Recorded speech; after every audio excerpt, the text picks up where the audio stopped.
The Bengal sellers. Bengal মানে কি জানো? ব্যাঙ্গল, ব্যাঙ্গল মানে হচ্ছে চুড়ি, ব্রেসলেট, তাই তো? দ্য ব্যাঙ্গল সেলার্স, সেলার মানে কি বিক্রেতা, সেল ভার্ব, ওর সঙ্গে ইয়ার যুক্ত করে সেলার নাউন হয়েছে, বিক্রেতা। ডু যেমন ডুয়ার হয়, তেমন সেল সেলার, বহুবচনে আছে সেলার্স। দ্য ব্যাঙ্গল সেলার্স অর্থাৎ চুড়ি বিক্রেতারা, বহুবচনে আছে। লিখেছেন, দেখো লেখা আছে বাই সরোজিনী নাইডু। সরোজিনী নাইডুর নাম তোমরা শুনেছ, একজন বিখ্যাত পোয়েট এবং অ্যাক্টিভিস্ট, তাই তো? এবং ফ্রিডম ফাইটারে তার চরম ভূমিকা ছিল, তাই তো? অ্যাজ এ ফ্রিডম ফাইটার, অর্থাৎ ভারতীয় স্বাধীনতায় তার একটা বিশেষ ভূমিকা ছিল। তো সরোজিনী নাইডুর নামটা হচ্ছে, অ্যাকচুয়াল নামটা হচ্ছে সরোজিনী নাইডু, যেটা আগে ছিল, যখন তার প্রথম টাইটেল ছিল সরোজিনী চট্টোপাধ্যায়।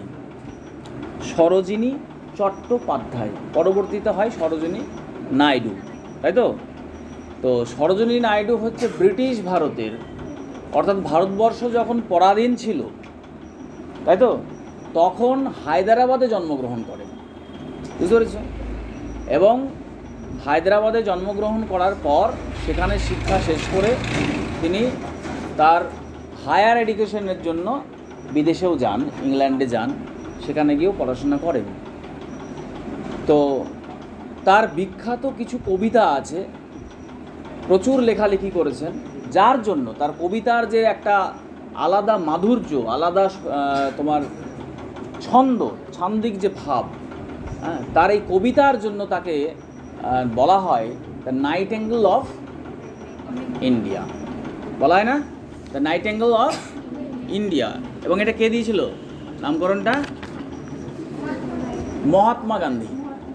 মহাত্মা গান্ধী, কারণ পরবর্তীতে তিনি ইংল্যান্ড থেকে ফিরে এসে মহাত্মা গান্ধীর খুব ক্লোজ হয়ে যান, এবং তিনি ভারতীয় জাতীয় কংগ্রেস, যেটা মহাত্মা গান্ধী ছিলেন তার লিডার, তাই তো? এবং সেই ভারতীয় জাতীয় কংগ্রেসে তিনি অংশগ্রহণ করেন, এবং একটা সময় তিনি ভারতীয় জাতীয় কংগ্রেসের প্রথম মহিলা কি হন, সদস্য তো বটেই, এবং প্রেসিডেন্ট হন, প্রথম ভারতীয় জাতীয় কংগ্রেসের মহিলা প্রেসিডেন্ট, প্রথম। তার কিছু বিখ্যাত লেখা, যেমন ধরো the golden threshold, the bird of time, songs of life, death and the spring, etcetera. তিনি মারা যান 1949 সালে অ্যাজ এ গভর্নর। তখন ছিলেন, যখন তিনি মারা যান তিনি তখন ছিলেন গভর্নর, মানে কি রাজ্যপাল। পরাধীন ভারতে যখন ভারতবর্ষ পরাধীন ছিল, তখন তিনি যখন মারা যান তখন 1949 সাল, ভারতবর্ষ স্বাধীন হয়ে গেছে, এবং লখনৌ মানে উত্তরপ্রদেশের রাজ্যপাল ছিলেন তিনি, বুঝতে পেরেছ? তখন তিনি মারা যান। তো যাই হোক, আজকে আমরা যে কবিতাটা পড়তে চলেছি তারই লেখা একটা কবিতা, যে কবিতাটা আমরা পড়ব, এবং এই কবিতাটা নেওয়া হয়েছে কোথা থেকে? না, কবিতার টাইটেল হচ্ছে ব্যাঙ্গল সেলার্স, ঠিক আছে? এটা সরোজিনী নাইডুর লেখা, এবং নেওয়া হয়েছে যেখান থেকে কবিতা সংকলন বা কবিতার যে সংকলন, সেখান থেকে তার একটা নাম দেওয়া ছিল, হ্যাঁ, যে বইটার নাম একটু বেশ বড় নাম, দেখো আছে। এটা নেওয়া হয়েছে তার সেকেন্ড কালেকশন অফ পোয়েমস, অর্থাৎ দ্বিতীয় কালেকশন, প্রথম কালেকশন নয়, দ্বিতীয় কালেকশন, দ্বিতীয় কবিতা সংকলন, যেটার নাম হচ্ছে the bird of time, songs of life, death and spring. তাহলে যদি বলা হয় কবিতাটা কোথায় থেকে নেওয়া হয়েছে, তার সেকেন্ড কালেকশন এটা, অর্থাৎ দ্বিতীয় বই। সেই দ্বিতীয় বইয়ের নাম হচ্ছে the bird of time, songs of life, death and the spring. এই বই থেকে তার এই আমাদের কবিতাটা নেওয়া হয়েছে, এবং এই কবিতাটা সেই বইটার থার্ড সেকশন, অর্থাৎ বইয়ের মধ্যে ভাগ থাকে না, first section, second section, third section, প্রথম বিভাগ, দ্বিতীয় বিভাগ, তৃতীয় বিভাগ, তাই তো? সেই থার্ড সেকশন থেকে নেওয়া হয়েছে বইটার থার্ড সেকশন, যেটার আবার টাইটেল দেওয়া আছে, সেই টাইটেলটা হচ্ছে কি ইন্ডিয়ান ফক সংস। অর্থাৎ বইটির তৃতীয় সেকশন ইন্ডিয়ান ফক সংস থেকে নেওয়া হয়েছে দ্য বেঙ্গল সেলার্স। বুঝতে পেরেছ? পরীক্ষায় আসলে অপশনে থাকবে, যদি একবার পড়ে থাকো মনে রাখবে পারবে। নেক্সট,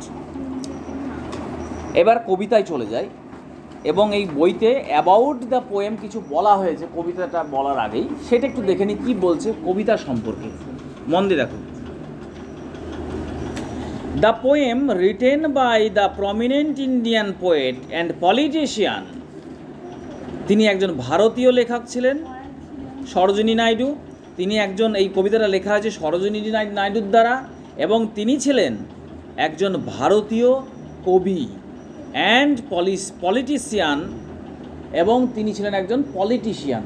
ওই যে বললাম, তিনি ভারতীয় জাতীয় কংগ্রেসে যোগদান করে ইংল্যান্ড থেকে ফিরে এসে তিনি মহাত্মা গান্ধীর দ্বারা প্রভাবিত হয়ে তিনি ভারতীয় জাতীয় কংগ্রেসে যোগদান করেন, এবং তার আগেই তার একটা স্বতন্ত্র ভাবনা ছিল তার মধ্যে থেকে, ইনস্টিংক্টিভ কোয়ালিটি বলা যেতে পারে। বুঝতে পেরেছে? কারণ ইংল্যান্ডে যখন ছিলেন তখনই তিনি ভারতীয় বলে নয়, নারীদের ভোট দানের অংশগ্রহণে ভূমিকা থাকা উচিত তাই নিয়ে আন্দোলন করতেন, নারীদের ভূমিকা নিয়ে আন্দোলন করতেন, নারীদের অধিকার নিয়ে আন্দোলন করতেন। অর্থাৎ ভোটের সময় নারীদেরও ভোটাধিকার থাক, এই বিষয় নিয়ে তিনি আন্দোলন করতেন, কারণ তখন নারীদের ভোটাধিকার ছিল না, এবং বেশ কিছু পার্সেন্টেজ মানুষেরও ভোটাধিকার ছিল না সেই সময়। তাই তিনি এটা নিয়ে আন্দোলন করতেন যে সমস্ত মানুষই ভোটে অংশগ্রহণ করবে, নারীরাও ভোটে অংশগ্রহণ করবে। সেই সব নিয়েও তিনি আন্দোলন করেছেন বা লেখালেখি করেছেন। বুঝতে পেরেছি? অর্থাৎ তার যে একটা আলাদা কোয়ালিটি, ইনস্টিংক্টিভ কোয়ালিটি, অ্যাজ এ রিবেলিয়াস, বিদ্রোহী টাইপের, তিনি ভারতবর্ষে এসেও মহাত্মা গান্ধীর দ্বারা প্রভাবিত হন, কারণ ভারতবর্ষ তখন পরাধীন, এবং তখন মুখ্য ভূমিকা পালন করছেন ভারতের স্বাধীনতায় মহাত্মা গান্ধী, তাই তো? এবং এসে তিনি এই জাতীয় কংগ্রেসে যোগদান করেন, তাই তাকে বলা হচ্ছে politician. Next, the bangle sellers is a poem exploring the life of Indian women. আমরা যে কবিতাটা পড়তে চলেছি বেঙ্গল সেলার্স, এটা এক্সপ্লোর করে, অর্থাৎ ব্যাখ্যা করে বা উদ্ঘাটন করে। কি উদ্ঘাটন করে? The life of Indian women. কাদের? ভারতীয় মহিলাদের জীবন সম্পর্কে বলে। অর্থাৎ এই যে বেঙ্গল সেলার্স, অর্থাৎ চুড়ি বিক্রেতা, এই চুড়ি বিক্রেতার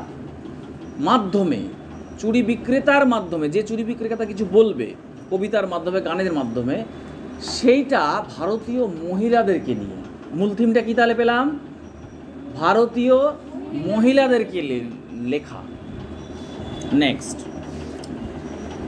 দ্য ইন্ডিয়ান কালচার, ভারতীয় কালচার এবং ট্র্যাডিশন, ঐতিহ্য, রিভলভিং অ্যারাউন্ড ওমেন, অর্থাৎ ভারতীয় কালচারটাও ভারতীয় মহিলাদেরকে নিয়েই আবর্তিত।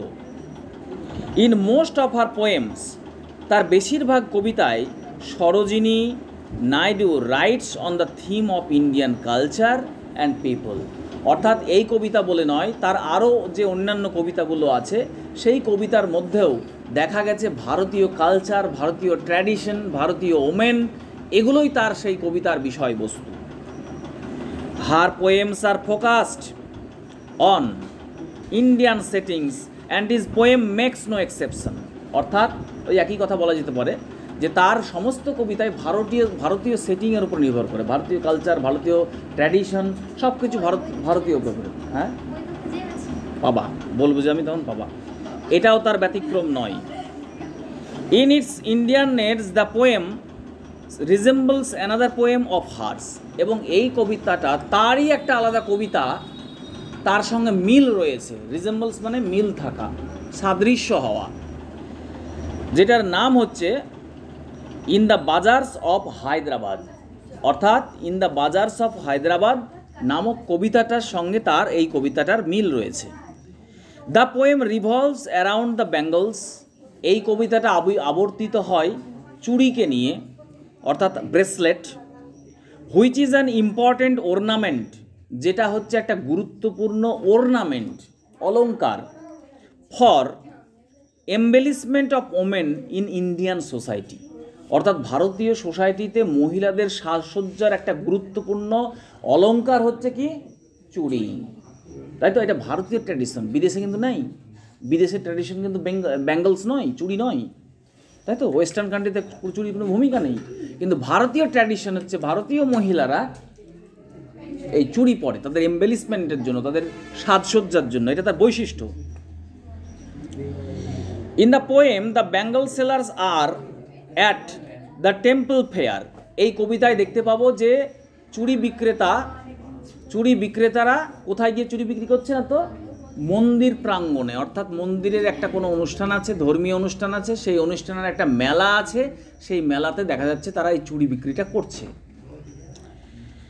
And they shout out to the people, এবং চিৎকার করে তারা লোকজনকে বলছে, পাসিং বাই, যারা সেই মেলাতে মধ্যে এদিক ওদিক যাওয়া আসা করছে, তাদেরকে অতিক্রম করে চলে যাচ্ছে, তাদের উদ্দেশ্যে বলছে, to have a look at their bangles, তাদের এই চুড়ির দিকে একবার তাকাতেই, যাতে তারা অ্যাট্রাক্টেড হয়, যাতে তারা কেনে।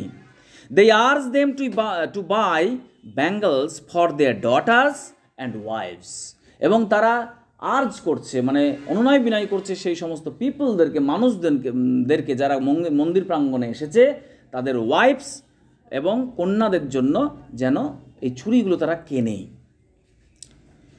Form and language of the poem, এই কবিতাটা, the entire poem has a structure where each stanza focuses on a particular theme.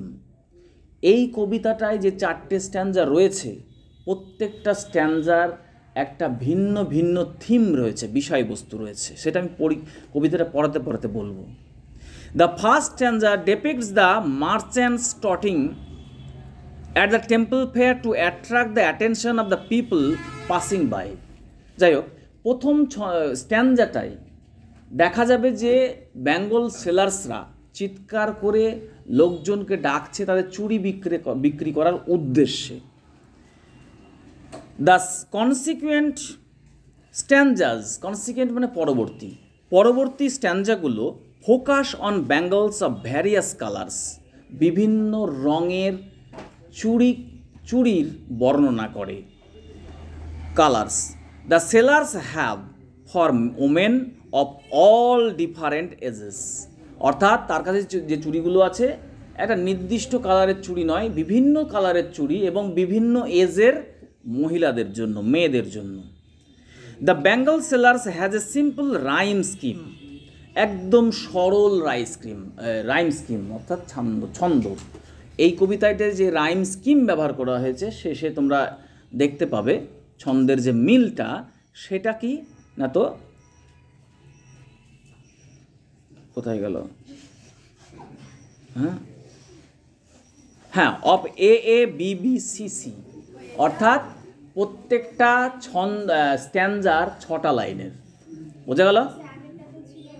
হ্যাঁ, প্রত্যেকটা স্ট্যান্জা 6টা লাইনের এবং প্রত্যেকটা স্ট্যান্জারই রাইম স্কিম হচ্ছে AABBCC, মানে পরপর 2টো লাইন মিল থাকবে ছন্দের, AABBCC। আমি পরে দেখাচ্ছি। For each of the stanza with mostly octasyllabic lines the poem has no distinctive meter। ভালো করে শোনো, এই কবিতাটা শর্ট কোশ্চেন আসবে, এগুলোই মনে রাখবে, এখন যদি না শোনো না বোঝো পরে পারবে না। এই যে অক্টাসিলেবিক মানে কি, শর্ট কোশ্চেন তো আসতে পারে। অক্টাসিলেবিক মানে হচ্ছে উইথ মোস্টলি অক্টাসিলেবিক, অর্থাৎ বেশিরভাগ, মোস্টলি মানে কি বেশিরভাগ, অর্থাৎ এই কবিতার বেশিরভাগ লাইনগুলো হচ্ছে অক্টাসিলেবিক, অর্থাৎ একটা লাইনে 8টা সিলেবল আছে। এক্সাম্পল দিচ্ছি, দেখো একটা জায়গায় আছে on the tranquil brow of a woodland stream, কটা আছে 1 2 3 4 5 6 7 8, এরকম 8টা সিলেবিক আছে এই কবিতায়।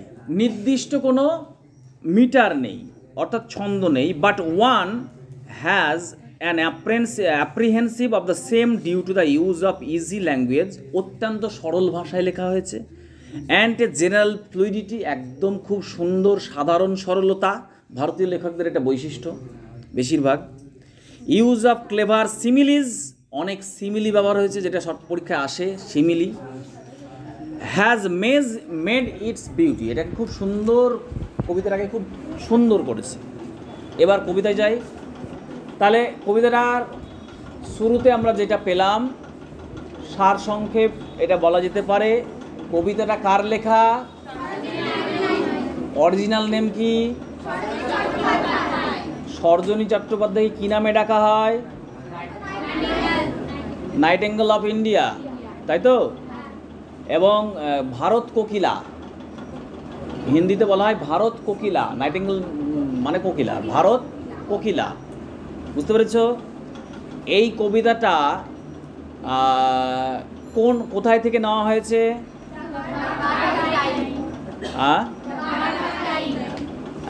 হ্যাঁ দুটো ফোঁটা দিয়ে আরও নাম আছে, পুরোটা দেখে রাখবো।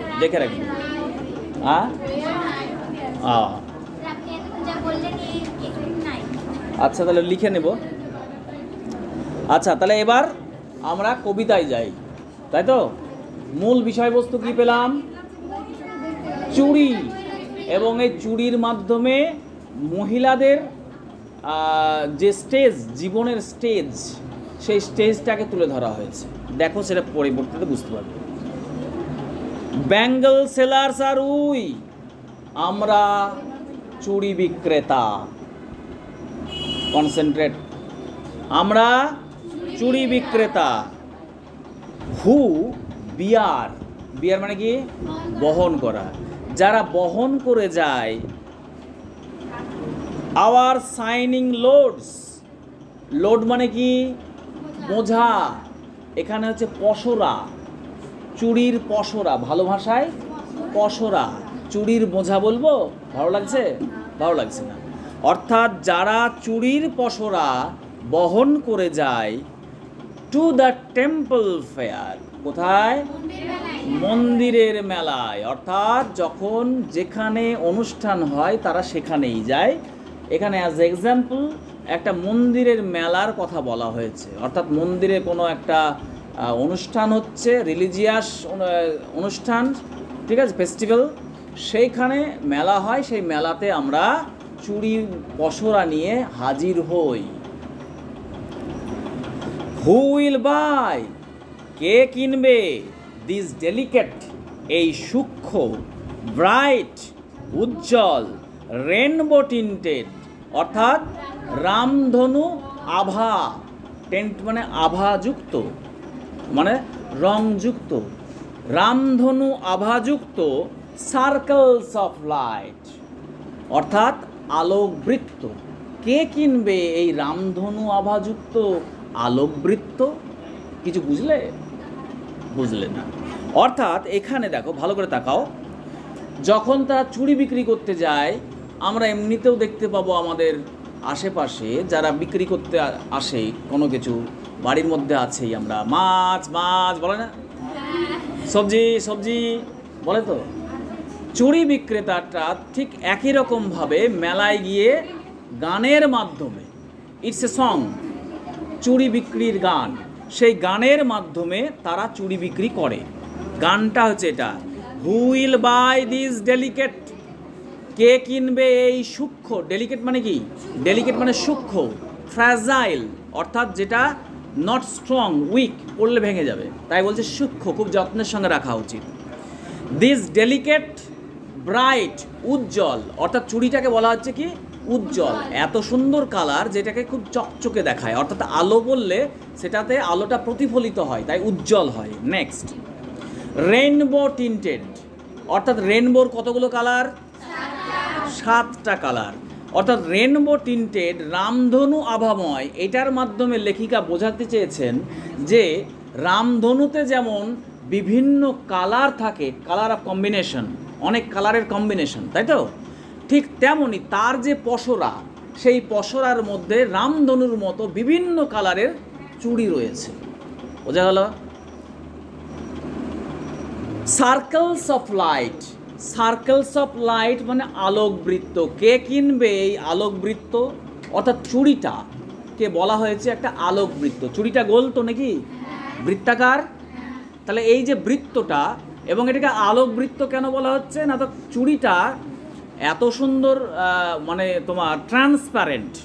অর্থাৎ ট্রান্সপারেন্ট মানে কি, ক্লিয়ার, পরিষ্কার। ট্রান্সপারেন্ট মানে এপার থেকে ওপার দেখা যায়। যখন কোথাও আমরা দেখি জল, পরিষ্কার জল, নিচে শ্যাওলাটাও দেখতে পাচ্ছি, তাই তো? এই যে কন্ডিশন, এটাকে বলে ট্রান্সপারেন্ট। বোঝা গেল? তা ঠিক যেন ওই চুড়িটা যেটা দিয়ে তৈরি, কাঁচটা ট্রান্সপারেন্ট, এদিক থেকে ওদিক দেখা যাচ্ছে, এবং ওর পরে যখন লাইট পড়ছে যেন মনে হচ্ছে ওটা একটা আলোক বৃত্ত। যখন লাইট পড়ছে চুড়ির উপরে মনে হচ্ছে চকচক করছে, মনে হচ্ছে যে একটা আলোক বৃত্ত, আলোরই বৃত্ত এরকম মনে হচ্ছে। তাই বলছে এগুলো বলা হচ্ছে কেন, অ্যাট্রাক্ট করার জন্য মেয়েদেরকে। কে কিনবে এই আলোক বৃত্ত? চলে এসো। Lustrous tokens. Lustrous tokens, lustrous মানে কি? লাস্ট্রাস মানে প্রতীক নয়, লাস্ট্রাস মানে হচ্ছে লুমিনাস, দীপ্তিমান, উজ্জ্বল বলা যায়, ঠিক আছে? দীপ্ত বা দীপ্তিমান। টোকেন্স মানে হচ্ছে চিহ্ন বা প্রতীক। দীপ্তিমান, lustrous tokens of radiance lives.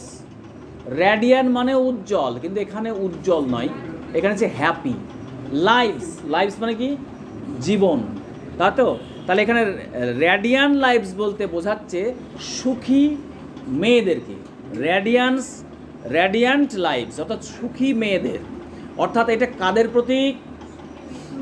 অর্থাৎ হ্যাপি ওমেন, হ্যাপি ওমেনদের, মানে রেডিয়ান্ট মানে হ্যাপি, লাইফস ইন্ডিকেটস ওমেন, তাই তো? মহিলা। সেই মহিলাদের যারা হ্যাপি তাদের হচ্ছে উজ্জ্বল প্রতীক। তাদের উজ্জ্বল প্রতীক মেয়েদের। কেন বলা হচ্ছে? কারণ এখানে বলা হচ্ছে যে সমস্ত মেয়েরা হ্যাপি তারাই সুন্দর সুন্দর চুড়ি পরে। যারা দুঃখের মধ্যে থাকে তারা চুড়ি পরে, খুলে রেখে দেয় রাগ করে, রেখে দেয় না, সাজে না। তো এখানে বলছে কে কিনবে আমার এই আলোক বৃত্ত, এই যে আমার লাস্ট্রাস, লাস্ট্রাস কি বলছে, টোকেন্স অর্থাৎ দীপ্তিমান প্রতীক বা উজ্জ্বল প্রতীক। কাদের? না তো হ্যাপি ওমেনদের। অর্থাৎ চুড়িটাকে বলা হচ্ছে কি উজ্জ্বল প্রতীক, তাই তো? উজ্জ্বল প্রতীক। For happy daughters and happy wives. আবার বলছে এই চুড়িগুলো হচ্ছে সেই হ্যাপি ডটার্স এবং হ্যাপি ওয়াইফস, অর্থাৎ কন্যা এবং স্ত্রীদের, তাই তো? হ্যাপি, যারা হ্যাপি। এটা প্রথম স্ট্যান্জা। তাই প্রথম স্ট্যান্জা কি দেখলাম? মূল থিম হচ্ছে যে এই স্ট্যান্জার মাধ্যমে চুড়ি বিক্রেতারা তাদের চুড়ি বিক্রি করার উদ্দেশ্যে মহিলাদেরকে আহ্বান জানাচ্ছে, তাই তো? এবার নেক্সট স্ট্যান্জায় দাও। শাম আর মিট ফর এ মেডেন্স রিস্ট। শাম আর মিট, মিট মানে কি? মিট, মিট, MEET, মিট মানে কি? মিট মানে সাক্ষাৎ করা, বাট এখানে মিট নয়, এটা ফিট। ইয়েস, অর্থাৎ মিট মানে ফিট। এখানে শাম আর মিট, মিট মানে সাক্ষাৎ করা, তোমরা ঠিকই বলেছো, কিন্তু এখানে ফিট মানে উপযুক্ত। বোঝা গেল? তাহলে সাম আর মিট, কিছু আছে উপযুক্ত, কাদের জন্য? ফর এ মেডেন্স রিস্ট, একটা মেডেনের রিস্ট। রিস্ট মানে কি? কবজি, যেটাকে ভাষায় বলা হয় মণিবন্ধ। কি বলা হয়? এই কবজিটাকে, মেয়েদের কবজি, এটাকে কি বলে? মণিবন্ধ। হ্যাঁ, যেটাকে রিস্ট বলে, কবজি বলে সরল ভাষায়। তাহলে কি বলছে? বলছে এই পসরার মধ্যে আর মিট, শাম আর মিট, কিছু আছে উপযুক্ত, কাদের জন্য? ফর এ মেডেন্স রিস্ট, অর্থাৎ অবিবাহিত মেয়েদের জন্য, অর্থাৎ অবিবাহিত মেয়েদের মণিবন্ধের জন্য। মেডেন্স মানে কি? মেডেন মানে কি? Unmarried girl, women, Kumari. Silver and blue as the mountain mist. সেই চুড়িগুলোর কালার কেমন, যেটা এই কুমারী মেয়েদের জন্য উপযুক্ত? অর্থাৎ silver and blue as the mountain mist, অর্থাৎ সেই চুড়িগুলো যেগুলো সিলভার কালার এবং ব্লু কালার অর্থাৎ নীল কালার, কার মতো? অ্যাজ দ্য মাউন্টেন মিস্ট, অর্থাৎ পাহাড়ের চূড়ায় মানে ছড়িয়ে থাকা কুয়াশার মতো। অর্থাৎ মিস্ট মানে কি? ফগ, কুয়াশা। এটা কি ব্যবহার করা হয়েছে এখানটায়? এখানে কি সিমিলি না মেটাফোর না কি এটা বলো? তোমাদেরকে বলেছিলাম তুলনা মানে দুটো জিনিস হয়, একটা সিমিলি, একটা মেটাফোর। এই লাইনটা পরীক্ষায় তুলে দেবে, দিয়ে বলবে যে এটা কোন ফিগার অফ স্পিচ ব্যবহার করা হয়েছে। তখন কি লিখবে? সিমিলি লিখবে না মেটাফোর লিখবে? It's a simile. দুটো জিনিসের মধ্যে তুলনা যখন বাংলায় মতো আর ইংরেজিতে লাইক আর অ্যাজ থাকে তখন সেটা হচ্ছে সিমিলি। এখানে দেখো তুলনা করা হয়েছে, কার সঙ্গে তুলনা করা হয়েছে? যেটা silver and blue as the mountain mist, অর্থাৎ মাউন্টেন মিস্টের মতো। এটা হচ্ছে সিলভার কালার এবং blue colour.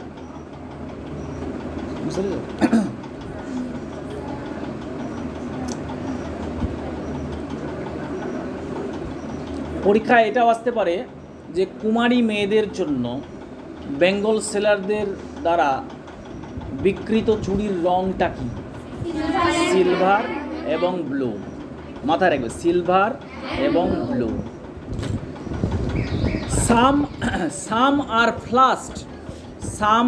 ফ্লাস্ট like the birds the dream on the tranquil brow of a woodland stream. খুব বুঝতে হবে লাইনটা, নাহলে পরে কিন্তু আর বুঝতে পারবে না। সাম আর মানে কিছু আছে, কিছু আছে বলতে আরও কিছু চুড়ি আছে, যেটা ফ্লাস্ট মানে কি? লজ্জায় রাঙা হয়ে যাওয়া, লাল হয়ে যাওয়া। ঠিক আছে?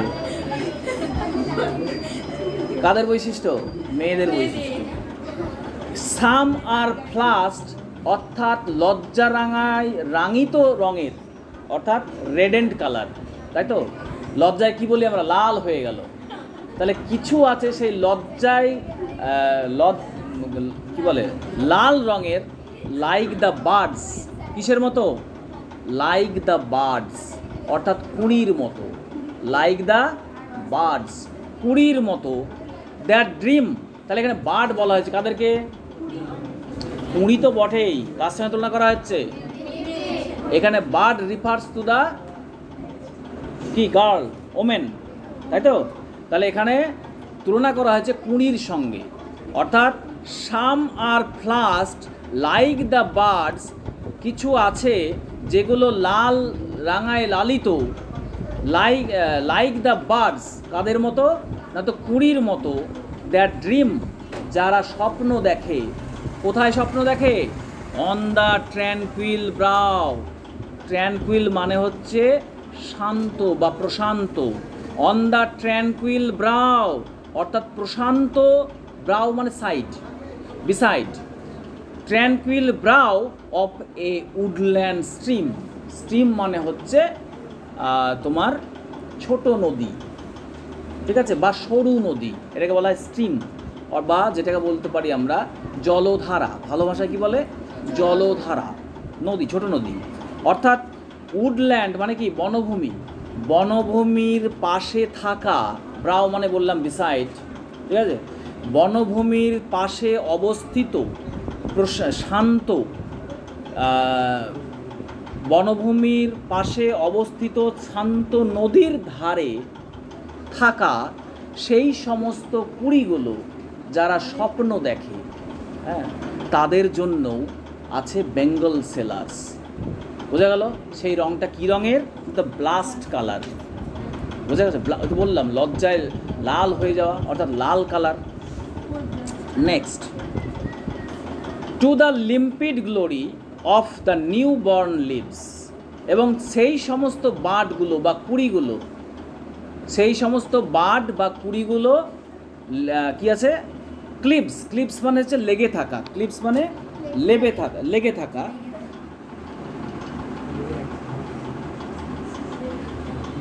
হ্যাঁ, ঠিক আছে। লেগে থাকা। কোথায় লেগে থাকে? টু দ্য লিম্পিড গ্লোরি, অর্থাৎ লিম্পিড মানে হচ্ছে transparent, glory of new born leaves. New born leaves মানে কি? নতুন জন্মানো পাতা, মানে নবপত্র, নতুন জন্মানো পাতা বা নবপত্র। তাহলে glory of new born leaves, অর্থাৎ নতুন জন্মানো পাতার সঙ্গে বা নবপত্রের সঙ্গে তারা লেগে থাকে। কারা লেগে থাকে? সেই বাডগুলো বা কুঁড়িগুলো তুলনা করা হচ্ছে। কুঁড়ি মানে বোঝো না? কুঁড়ি শোনোনি কোনো দিন? ইয়েস, কুঁড়ি, বাড মানে ফুলের কুঁড়ি। কুঁড়ি শুনেনি রে বাবা? হ্যাঁ, ওখানে কুঁড়ি শুনেনি। আচ্ছা, অর্থাৎ এখানে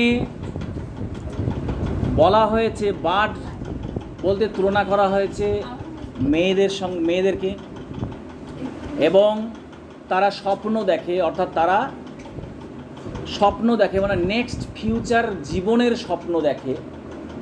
যারা লেগে থাকে নবপত্রের সঙ্গে, বুঝতে পেরেছো?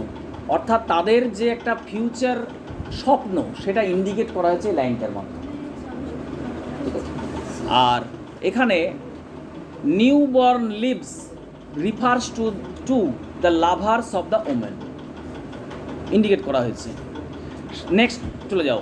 তাহলে এখানে আমরা কাদের সম্পর্কে জানতে পারলাম? কুমারী মেয়েদের সম্পর্কে। তাহলে এই যে প্রথম ছন্দ, এই ছন্দে মেয়েদের জীবনের প্রথম স্টেজটাকে বর্ণনা করা হয়েছে। বোঝা গেল? অর্থাৎ চুড়ি বিক্রেতা চুড়ি বিক্রি করছে বটে, কিন্তু লেখিকা এখানে মেয়েদের যে জীবন, সেই জীবনের প্রথম স্টেজটাকে এখানে দেখিয়েছেন। ঠিক আছে, কুমারী মেয়ে। নেক্সট দেখো, some are like fields of sunlit corn. কিছু আছে মানে কিছু চুড়ি আছে কাদের মতো? আর লাইক ফিল্ডস অর্থাৎ ফিল্ডের মতো বা জমির মতো, of sunlit corn. Sunlit corn মানে সূর্যের আলো দ্বারা আলোকিত শস্যক্ষেত্রের মতো। অর্থাৎ সূর্যের আলো দ্বারা আলোকিত শস্যক্ষেত্র মানে কি? সানলিট মানে সূর্যের আলোতে যেন পুড়ে গেছে, মানে কালারটা চেঞ্জ হয়ে গেছে। অর্থাৎ পাকা শস্যক্ষেতের কথা এখানে বলা হয়েছে। পাকা শস্যের কালারটা কেমন হয়? সোনালি কালার হয় না? হ্যাঁ, গ্রে কালার হয় না? সোনালি কালার হয় তো। অর্থাৎ ধানের জমি ধরো পেকে গেছে, তখন কালার কি হয়? সবুজ হয়। ইয়েস, অর্থাৎ some are like fields of sunlit corn, অর্থাৎ কিছু চুড়ি আছে আমার কাছে কার মতো? না তো সেই সমস্ত ফিল্ডের মতো, মাঠের মতো, সানলিট কর্নস অর্থাৎ সেই পাকা শস্যক্ষেত্রের মাঠের কালারের মতো। বোঝা গেল? That indicates meet for a bride on her bridal morn. এবং এখানেও মিট মানে হচ্ছে ফিট, উপযুক্ত। এই চুড়িগুলো কাদের জন্য উপযুক্ত? না তো এই চুড়িগুলো উপযুক্ত ফর এ ব্রাইড। ব্রাইড মানে কি? ব্রাইড মানে কি? ব্রাইড মানে জানো না? ব্রাইড গ্রুম মানে কি? ব্রাইড মানে কোনে। এত ফেসবুকে ছবি পোস্ট করো, কোনে ইংরেজি জানো? ব্রাইড।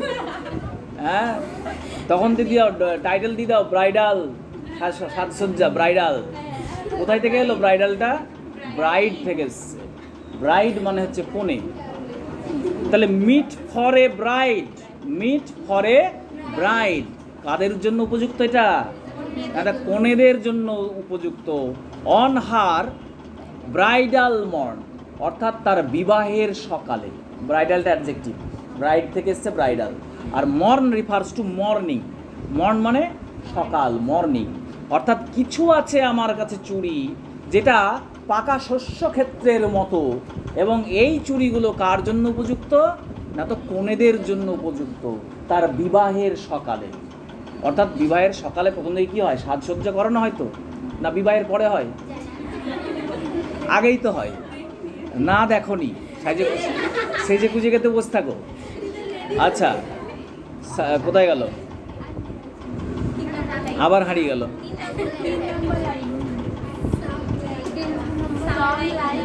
হ্যাঁ, সাম are like fields of sunlit corn meet for a bride on her bridal morn. সাম আরও কিছু আছে আমার কাছে, কে বলছে? চুড়ি বিক্রেতারা। আরও কিছু আছে, এখানেই শেষ নয়। ট্রেনে দেখো নি, ট্রেনে দেখো নি এরকম, ট্রেনে চাপো নি, 20 টাকায় একটা চিরুনির প্যাকেট দিয়ে দিল, দিয়ে বলছে এখানেই শেষ নয়, এর সঙ্গে এটা ফ্রি, দিয়ে ওটা দিল, ওটা বলছে এখানেই শেষ নয়, এর সঙ্গে এটা ফ্রি, দিয়ে শেষে এতগুলো দিচ্ছে 20 টাকায়। তো যাই হোক, সেই রকমই বলছে সাম আরও কিছু আছে, like the flame, like the flame. Flame মানে কি? ফ্লেম মানে হচ্ছে শিখা, শিখা, অগ্নি শিখা। এই শোন, ফ্লেম মানে অগ্নি শিখা। তাহলে সাম লাইক দ্য ফ্লেম, কিছু আছে অগ্নি শিখার মতো, অফ হার ম্যারেজ ফায়ার, অর্থাৎ সেই অগ্নিশিখাটা কোথাকার? অফ হার ম্যারেজ ফায়ার, অর্থাৎ একটা কনে যার বিবাহের দিনে যে অগ্নিকে সাক্ষী রেখে বিবাহ করা হয়, সেখানে মাঝে একটা অগ্নিকুণ্ড জ্বালানো হয়, চারপাশ দিয়ে ঘোরে তারা এবং শপথ নেয় জীবনে, তাই তো? তো সেই যে অগ্নিকুণ্ডের কালার, অগ্নিকুণ্ডের কালার কেমন হয়? দ্যাট ইজ অলসো গোল্ডেন, তাই তো? আগুনের কালারটা মানে ঠিক যেন সেই মাঠের মতো, শস্য ক্ষেতের মতো। তাহলে এখানেও বলছে সাম like the flame of her marriage fire, তার বিবাহের দিনের অগ্নিকুণ্ডের মতো বা অগ্নিশিখার মতো রঙের কিছু চুড়িও আমার কাছে আছে।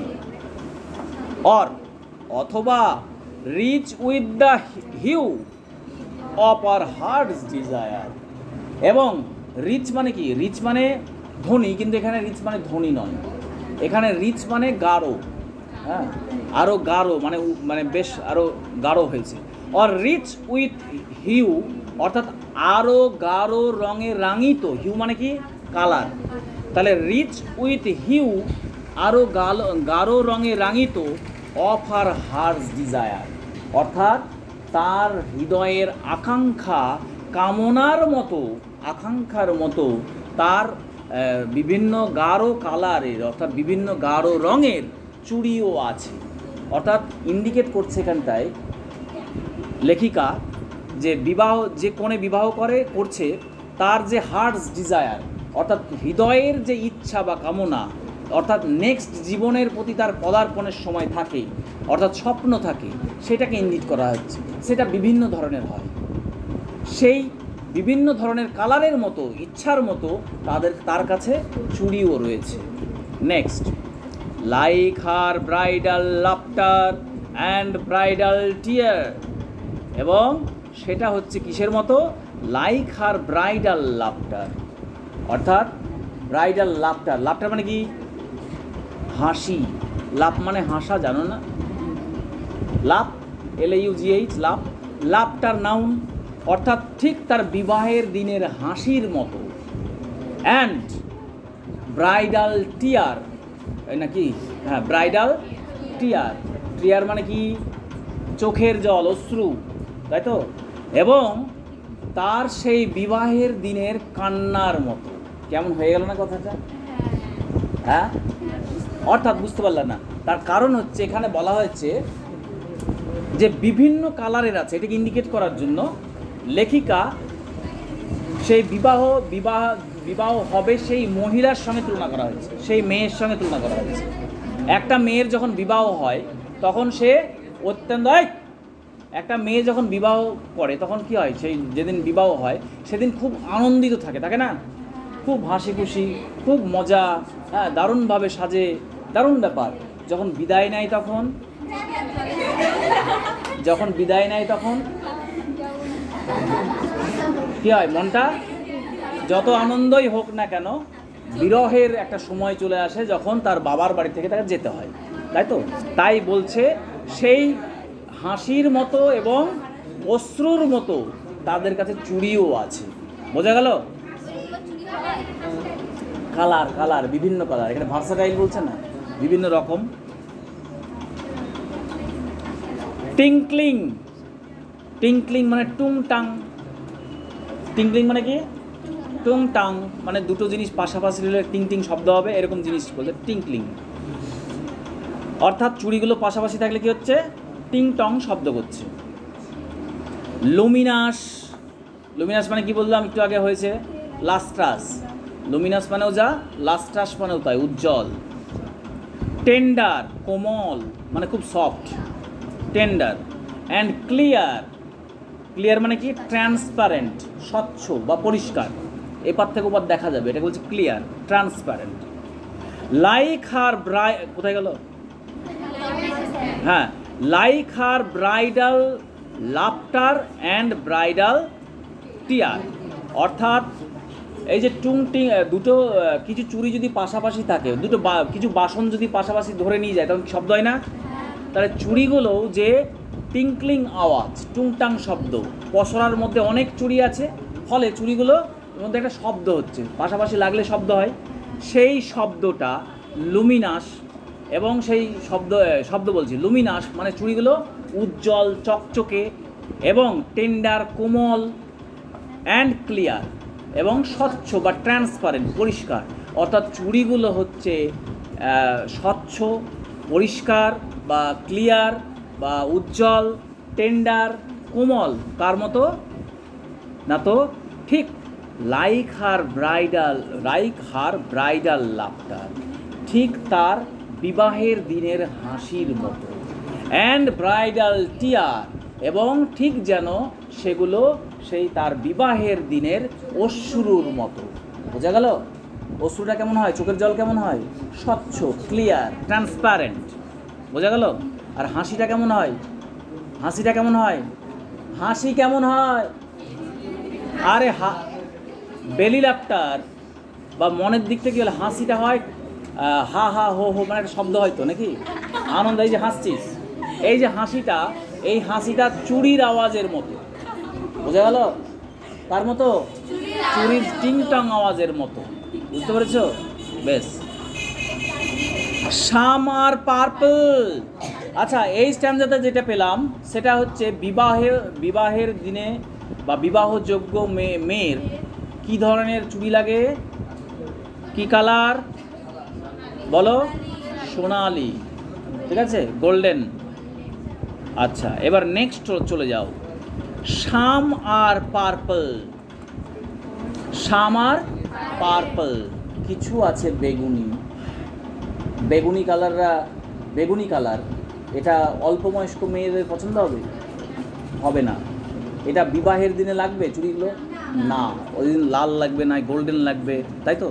অর্থাৎ চুড়ির কালারটাও দেখো বিভিন্ন স্টেজের মহিলাদের জন্য বিভিন্ন রকমের, তাই তো ইন্ডিকেট করা হয়েছে। মেয়েদের জীবনের যে স্টেজ, হ্যাঁ, বাল্য মানে অল্প বয়স, তারপরে মানে অ্যাডোলেসেন্স, তারপরে হচ্ছে তোমার কি বলে ইয়থ, যৌবন, তারপরে হচ্ছে মিডল এজেড, তারপরে তো বার্ধক্য গেল। তাহলে এবার আসছে কি? Middle age. অর্থাৎ শাম আর পার্পল, কিছু আছে কি কালার? পার্পল মানে কি? বেগুনি কালার। অ্যান্ড গোল্ড ফ্লেক্ট, সোনালি কালারের নয় কিন্তু, পুরোপুরি সোনালি কালারের নয়।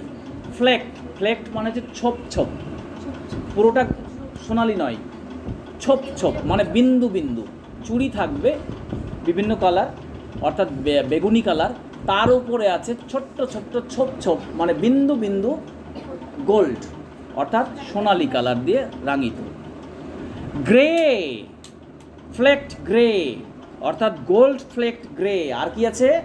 বেগুনির সঙ্গে সঙ্গে আছে গোল্ড ফ্লেক্ট গ্রে, অর্থাৎ সোনালি ছোপযুক্ত ধূসর কালারের চুড়ি। ফর, কাদের জন্য? ফর সি, তাদের জন্য, who has journeyed through life midway. Journey মানে কি?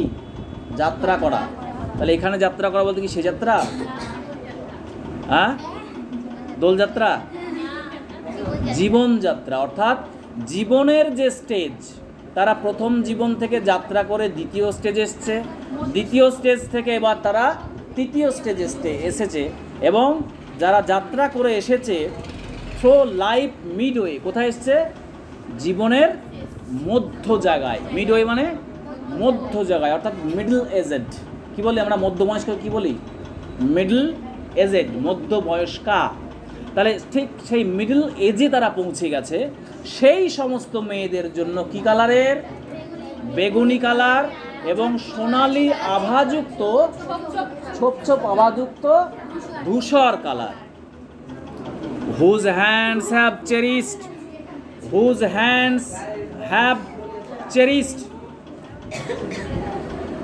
এত বিরক্ত।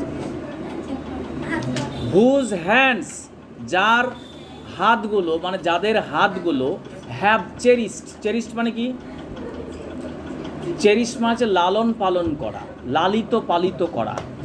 হুজ হ্যান্ডস হ্যাভ চেরিস্ট, যাদের হাতগুলো লালিত পালিত করেছে, অর্থাৎ মিডল এজেড, মানে আমাদের মায়েরা বা তোমাদের মায়েরা, তাই তো? তোমাদের মায়েরা এখন মিডল এজেড। তাই তোমাদের মায়েরা কি করেছে না তো? চেরিস্ট করেছে, লালিত পালিত করেছে। হুজ হ্যান্ডস হ্যাভ চেরিস্ট, লালিত পালিত করেছে বা লালন পালন করেছে, অর্থাৎ তাদের ডিউটি, তাদের কর্তব্য, কাজ তারা করে আজকে এই মিডল এজেডে উপস্থিত হয়েছে। হুজ লাভ হ্যাজ ব্লেসড, যার ভালোবাসা আশীর্বাদ দিয়েছে তার সন্তানদেরকে, তাই তো? হুজ লাভ হ্যাজ ব্লেসড, এখানে BLEST ব্লেসড, অ্যাকচুয়ালি শব্দটা হচ্ছে BLESSED। ব্লেস মানে আশীর্বাদ দেওয়া, কিন্তু এখানে করা হয়েছে টি। এটা কিন্তু আমরা ব্যবহার করতে পারি না, এটা লেখক বা কবিরা ব্যবহার করেন, ঠিক আছে? আর্চেইক রূপ বলে এটাকে। তাহলে হ্যাজ ব্লেসড অর্থাৎ আশীর্বাদ প্রদান করেছে। And cradled fair sons on her faithful breast, অর্থাৎ ফেথফুল মানে হচ্ছে বিশ্বাসী, বক্ষে। এবং তিনি আশ্রয় দিয়েছেন তার সন্তানদেরকে। সন্স বলতে এখানে পুত্র বোঝাচ্ছে, কিন্তু সমস্ত সন্তানদেরকেই বোঝানো হয়েছে। অ্যান্ড ক্র্যাডেলড ফেয়ার সন্স, সেই সমস্ত ফুটফুটে সন্তানদেরকে তার বক্ষে স্থান দিয়েছেন। বোঝা গেল? কে দিয়েছেন? মা। তার জন্যও চুড়ি আছে আমাদের কাছে। কি কালারের? বেগুনি কালারের এবং সোনালি সোনালি ছোপ যুক্ত ধূসর কালারের। Next, and serves her house hold in faithful pride, এবং সার্ভস, সার্ভ মানে কি? সেবা করা, কাজ করা, এখানে বোঝা যাচ্ছে কাজ করা। সারা জীবন মায়েরা কী করে? বাড়িতে শুধু সারাদিন সকালবেলায় থেকে শুরু করে বাসন মাজা, রান্না করা, হ্যানা করা, ত্যানা করা, সারাদিন কাজের শেষ নাই, কিন্তু কোনো কাজ নাই। না, এটা সবাই ভাবে কোনো কাজ নাই, এটা সবার কথা বলছি। সারাদিন কাজ করছে অথচ তার কোনো ভূমিকা নেই, এরকমই সবাই মনে করে, কিন্তু সারাদিন বসে থাকতে পারে না। তাহলে সে কি করছে? And serves her household, সে কাজ করে তার বাড়ির কাজ। হাউস হোল্ড মানে কি? হাউস হোল্ড মানে বাড়ি। ইন ফ্রুটফুল প্রাইড, অর্থাৎ ফলপ্রসূ গর্বে, অর্থাৎ সে তার ফলপ্রসূ গর্বে বলতে এটা বোঝাচ্ছে তার যে কর্তব্য, সেই কর্তব্য থেকে সে বিমুখ হয় না। সে তার কর্তব্য সন্তানদেরকে লালন পালন করা করে, রান্না বান্না করা করে, মানে এটাকে সার্ভিস বলছি। সার্ভিস না? এই ভাত হলো, ভাতই দাও, এত দেরি, সার্ভিস প্রদান করতে হচ্ছে বাড়ির মেম্বারদেরকে। তাই সেইটাকে ডিউটি বলা আছে, সেই ডিউটি সে কর্তব্য পালন করছে, হ্যাঁ, বাড়ির কাজ করছে, এবং সেটা তিনি গর্বের সঙ্গেই করেন। গর্বের সঙ্গে করেন না? কাজ করছি পয়সা পাই না, বেতন পাই না বলে রাগ করে? হ্যাঁ, আমরা তো বাইরে কাজ করি, পয়সা পাই, তাই তো? কাজের বিনিময়ে পয়সা পাই, টাকা পাই, পারিশ্রমিক পাই। তো তারা তো পারিশ্রমিক পায় না, তাই বলে রাগ করে? গর্বের সঙ্গেই তাদের ডিউটি, কর্তব্যগুলো করে যায়।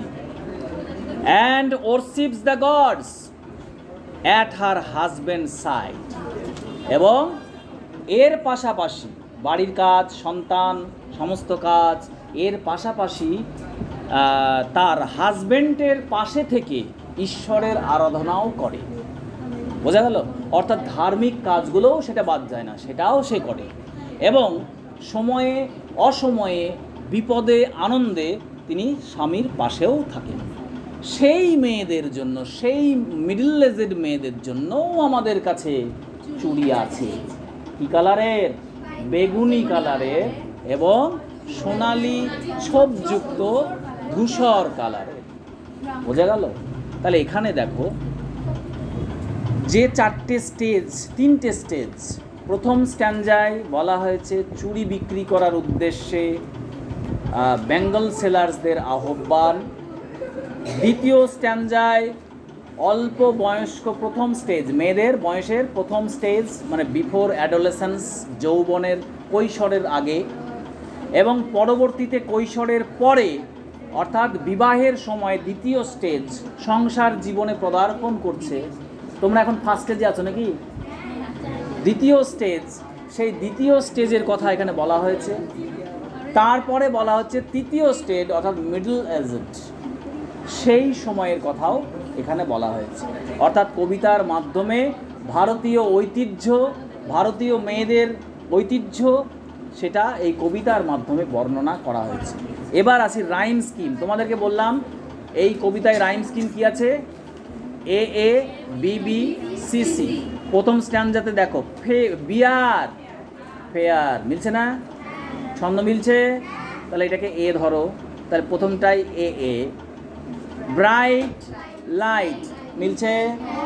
বিবি, এই উচ্চারণটাকে বি ধরো, লাইট ট আর ব্রাইট ট, দুটোই ছন্দটা মিলছে, এটা হচ্ছে বি ধরো, তাহলে বিবি, এ এ বিবি। এবার চলে যাও লাইভস ওয়াইভস, মিলছে ছন্দ, এই ছন্দটাকে ধরে নাও সি, তাহলে কি হলো? সিসি, তাহলে এ এ বিবি সিসি। নেক্সট চলে যাও রিস্ট, মিলছে? রিস্ট, মিস্ট, মিললো? প্রত্যেকটা লাইনের একটার সঙ্গে আর একটা ছন্দযুক্ত, তাই বলা হচ্ছে এ এ বিবি সিসি। এই রাইম স্কিমে কবিতাটি লেখা। এই কবিতার মধ্যে আর একটা লাইন তোমরা কথা লিখে নাও বা দাগ দিয়ে নিতে পারো বা খাতায় তুলে নিতে পারো। সেটা হচ্ছে বিশেষ করে পরীক্ষায় একটা আসবেই, সেটা হচ্ছে কি বলে জানো ওটাকে? কি বলে? Figure of speech. Figure of speech কোন ফিগার অফ স্পিচে আছে? এই লাইনটা কোন ফিগার অফ স্পিচে আছে?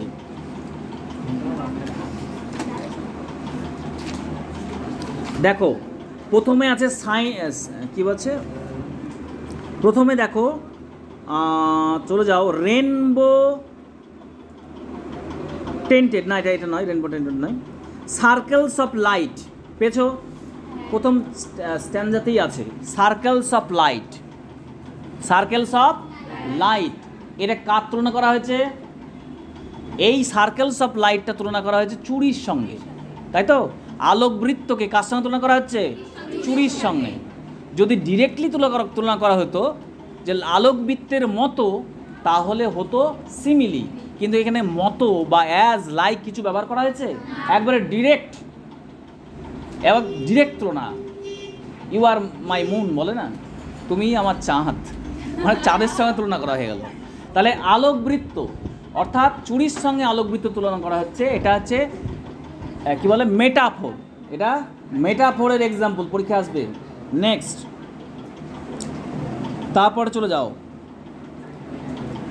Lustrous tokens of radiance lights. Lustrous tokens of radiant lights. Lustrous tokens of radiance light, কোথায় অ্যাজ আছে, কোথায় লাইক আছে? আছে? নেই। তুলনা অথচ মতো কথাটা নেই। Lustrous tokens of radiance lights অর্থাৎ এটা কি বলেছে? এই উজ্জ্বল চুড়িগুলিকে, এটা উজ্জ্বল চুড়িটাকে নির্দেশ করেছে, তাই তো? এবং এটা হচ্ছে সমৃদ্ধ জীবনের প্রতীক, মেয়েদের সমৃদ্ধ জীবনের প্রতীক হিসেবে এখানে বিবেচনা করা হয়েছে। তাহলে এখানে লাইটস বলতে কাদের সঙ্গে তুলনা করা হয়েছে? মেয়েদের জীবনের সঙ্গে তুলনা করা হয়েছে। আর রেডিয়ান্ট বলতে সমৃদ্ধ, হ্যাপি, সমৃদ্ধ জীবন, এটা তুলনা করা হয়েছে। অর্থাৎ এটাকে বলছে মেটাফোর। এখানে অ্যাজও নাই, লাইকও নাই, অথচ তুলনা করা হচ্ছে, এটাও মেটাফোর। নেক্সট,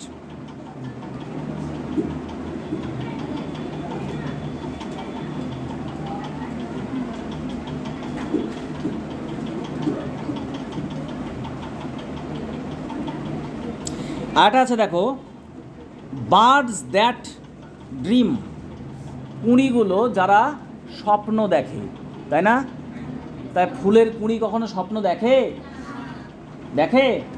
তাহলে এটা একটা বস্তু, অথচ এটাকে কি বলে, প্রাণ প্রদান করা হয়েছে, প্রাণ সত্তা দান করা হয়েছে, তাই তো? জীবন, যেন মনে হচ্ছে জীবন দান করা হচ্ছে, ওটা একটা মানুষ এরকম মনে হচ্ছে। বার্ডস দ্যাট ড্রিম, তাই তো? অর্থাৎ এখানে পার্সনিফিকেশন, এটা কিসের উদাহরণ?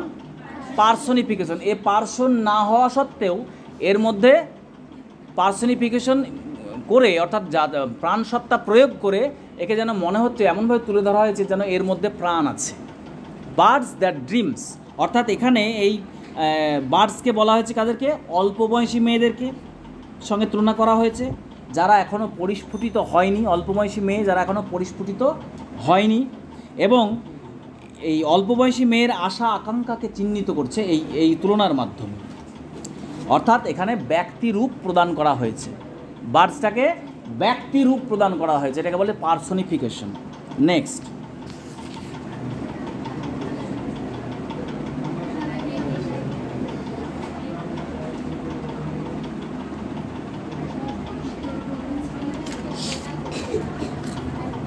ম্যাক্সিমাম তোমাদের ওই সিমিলি মেটাফোরের মধ্যেই আসে।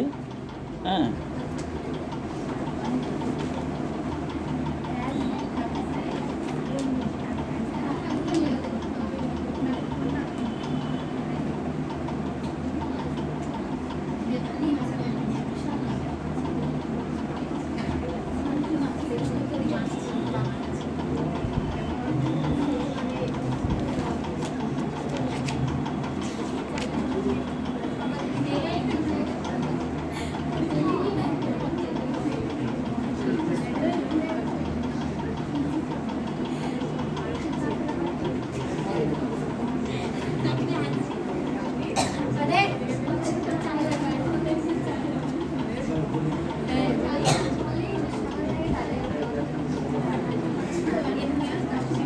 আচ্ছা, প্রথম লাইনে একটা বাদ গেছে, Bengal sellers are we, Bengal sellers are we who bear, দেখো ওই লাইনে পাবে, ওই লাইনেই আছে দেখো, silver and blue as the mountain mist, এটা বলেছি? Silver and blue as the mountain mist বলেছি? ও বলেছি না, এটা সিমিলি, এটা সিমিলি। লাস্টটা স্টকেন্সটা হয়ে গেছে, যাক ঠিক আছে, আরও যদি পরে মনে পড়ে তাহলে বলবো আবার।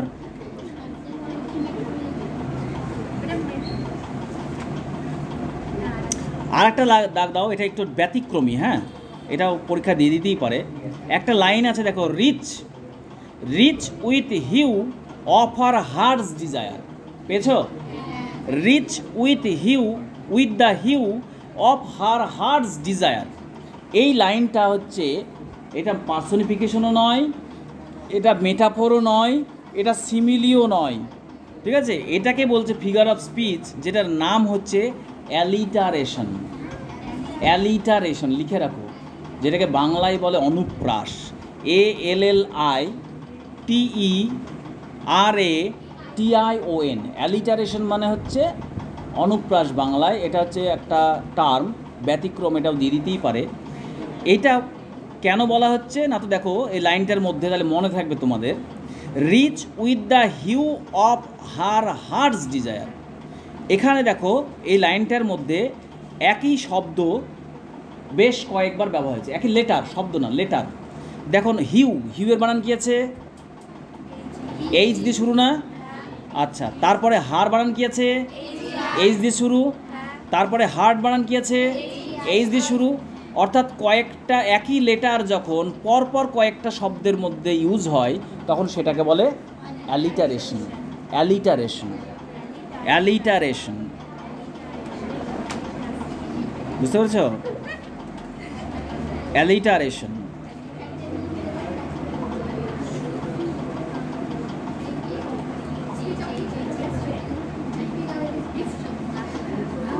বেশ, এ অবধি থাক। এরপরে যদি আরও কিছু নজরে আসে সেটা পরে আলোচিত হবে।